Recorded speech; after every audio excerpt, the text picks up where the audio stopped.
Primeira Guerra Mundial. As origens da guerra.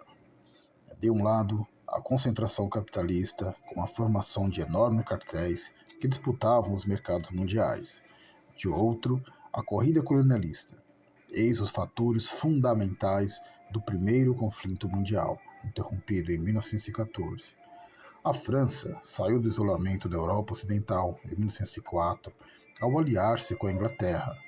A Alemanha sentiu-se ameaçada, por isso quis dar uma demonstração de força. Como o acordo franco-inglês previa a supremacia francesa no Marrocos, os alemães opuseram-se violentamente, mais para testar a força da aliança anglo-francesa do que pelos interesses que tinham no Marrocos.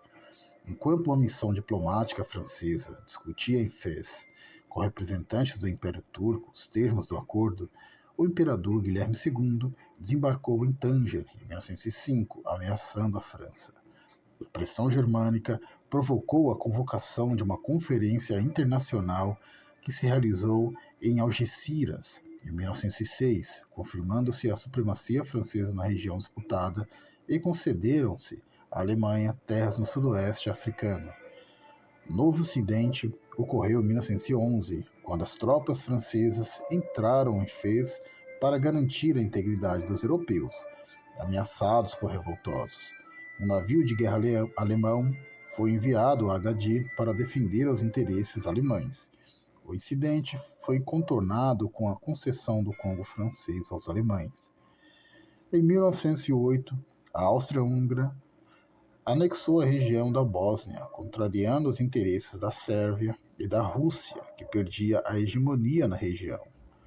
Os nacionalismos europeus foram o estopim do primeiro conflito mundial, servindo como causa imediata o assassinato do arquiduque austríaco Francisco Ferdinando, ocorrido na cidade de Sarajevo, capital da Bósnia, por instigação da Sérvia. O incidente, que poderia ter apenas significativo local, transformou-se rapidamente em uma crise europeia por causa da política de alianças então vigente, que dividiria as potências em dois blocos: Tríplice Entente, que era a Rússia, Grã-Bretanha e França, e Tríplice Aliança, Alemanha, Áustria-Húngara e Itália. Tão logo se iniciou o conflito, a Itália declarou-se neutra e, em 1915, ligou-se à Entente.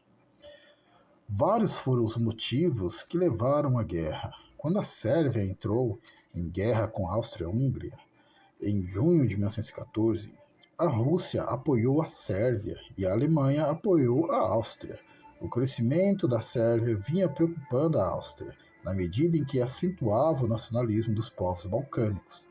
Os russos temiam a expansão austríaca sobre os povos eslavos dos Balcãs.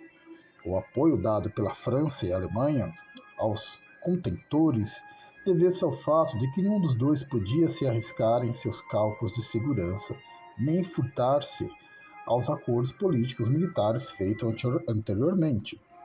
A Bélgica foi invadida pelos alemães e, portanto, obrigada a entrar na guerra, porque o plano alemão, preparado havia longo tempo, previa a invasão da França pelo norte, com um avanço sobre Paris, o que tornava imprescindível a passagem pela Bélgica. A Inglaterra apoiou a Bélgica devido à quebra de neutralidade belga decorrente de uma invasão alemã e, principalmente, por causa do crescente poderio da marinha de guerra germânica, que avançava e ameaçava a hegemonia naval britânica. O Japão entrou na guerra contra a Alemanha porque isso permitiu-lhe dominar as possessões alemãs em território chinês e no Pacífico. O Império Otomano aliou-se aos alemães, dominadores em potencial dos turcos, pelo perigo mais imediato representado pelos russos. A Bulgária juntou-se à Tríplice Aliança pela oposição à Sérvia, que se uniram à Entente. Os italianos, que até o início da guerra permaneciam dentro da Tríplice Aliança, passaram para a Entente, assim que, pelo Tratado de Londres em 1915, receberam a promessa de aquisições territoriais na Turquia, Áustria e colônias alemãs. Finalmente, a entrada dos Estados Unidos ao lado dos aliados, justificada pelo afundamento de barcos americanos pelos germânicos resultou puramente do bloqueio que os submarinos alemães impuseram ao transporte de mercadorias americanas para os aliados na Europa e dos prejuízos econômicos que isso representava. Considerando-se as rapidíssimas campanhas militares germânicas em 1874, 86, 1870 e 71, a guerra iniciada em 1914 foi bastante longa. Comparada com as guerras napoleônicas, entretanto, foi bastante rápida. Os adversários no conflito eram os seguintes: de um lado, a Alemanha e a Áustria-Hungria, do outro, os aliados, Rússia, Sérvia, França, Bélgica e o Império Britânico. Posteriormente, novos beligerantes foram entrando de um lado e de outro. A Turquia, em 1914, a Bulgária, em 1915, uniram-se aos impérios centrais. Os aliados receberam apoio total ou parcial do Japão, em 1914, Itália, em 1915, Portugal e Romênia, em 1916, Estados Unidos, Grécia e Brasil, em 1917. As forças em confrontos se equilibravam no início da guerra, mais ou menos do mesmo número de habitantes de divisões mobilizadas. A diferença estava nos equipamentos bélicos, nos recursos materiais. Por exemplo, os aliados não possuíam canhões pesados de longo alcance, mas, em compensação, dominavam os mares graças ao poderio naval inglês. A primeira fase da guerra caracterizou-se pela movimentação. Várias batalhas foram travadas no território francês para conter o avanço alemão que objetivava Paris. Os alemães lançaram a ofensiva na Bélgica, tendo sido temporariamente detidos em Liege. Os franceses tiveram tempo de organizar-se e, mesmo, de receber apoio de tropas inglesas. Mas os alemães dominavam a Bélgica e penetraram no norte da França. A ofensiva geral ordenada por von Bock foi detida no Marne, retirando-se os alemães para uma linha mais recuada. Os movimentos maciços tentados pelos dois exércitos tiveram poucos resultados positivos. Cada avanço de alguns quilômetros custava milhares de homens, afora uma longa preparação. Na frente oriental, os russos invadiram a Prússia e foram derrotados. Os sérvios resistiram por 2 vezes às investidas austríacas. Os aliados, que controlavam o mar, tomaram todas as colônias alemãs. De 1915 a 1918, desenrolou-se a Guerra de Trincheira, sem resultados decisivos, mas com grandes perdas para ambos os lados. Enquanto isso, as indústrias dos países em choque procuravam aperfeiçoar os instrumentos de combate, alimentando as frentes. Em 1915, os aliados foram barrados na tentativa de controlar o exército de Dardanelos. A Sérvia foi conquistada pelos austro-húngaros, já a Polônia e a Lituânia pelos alemães. Os assaltos alemães a Verdun marcaram o ano de 1916. Os franceses resistiram sob a chefia de Pétain. Os generais alemães Hindenburg e Ludendorff, vencedores na frente oriental contra os russos, procuravam deter a ofensiva aliada, que se orientava pela França e pela Itália. No mar, a grande batalha foi travada na Jutlândia, maio de 1916, entre ingleses e alemães, permanecendo o resultado indeciso. No ano de 1917 foi decisivo para o curso da guerra.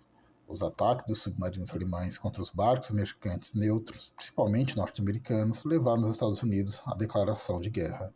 Esses recursos agrícolas, minerais e industriais reforçaram decisivamente os aliados. Na Rússia, a crise gerada pela guerra provocou uma revolução contra o Império. De início, os aliados conseguiram manter os russos na guerra através de numerosas promessas, mas a Revolução de Outubro de 1917, de orientação comunista, fez os russos saírem da guerra pelo Tratado de Brest-Litovsk. O alívio na frente oriental foi tremendamente favorável aos alemães. Hindenburg estabeleceu uma linha fortificada para defender a Alemanha, frustrando as várias tentativas aliadas de ultrapassar essa defesa.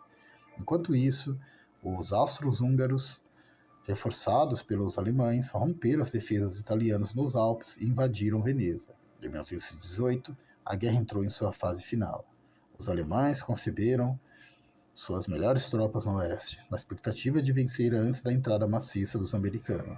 As linhas aliadas foram rompidas. Paris foi bombardeado por aviões e por canhões de longo alcance.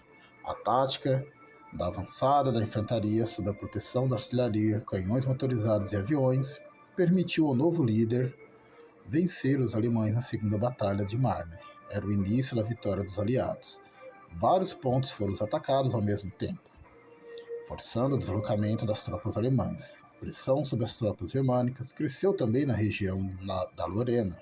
O exército aliado, a Macedônia, obrigou a Bulgária a depor as armas. Os ingleses venceram os turcos na Síria, impondo-lhes os armistício.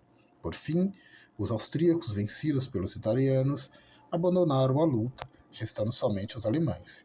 Os generais comunicaram ao governo de que não poderiam vencer a guerra.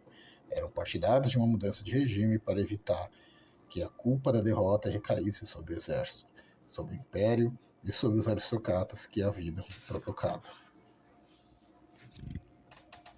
Uma rebelião na esquerda e uma greve em Berlim forçaram Guilherme II a abdicar, refugiando-se na Holanda em 9 de novembro. A República foi proclamada. No dia 11, o novo governo assinou o armistício, aceitando todas as condições impostas pelos aliados.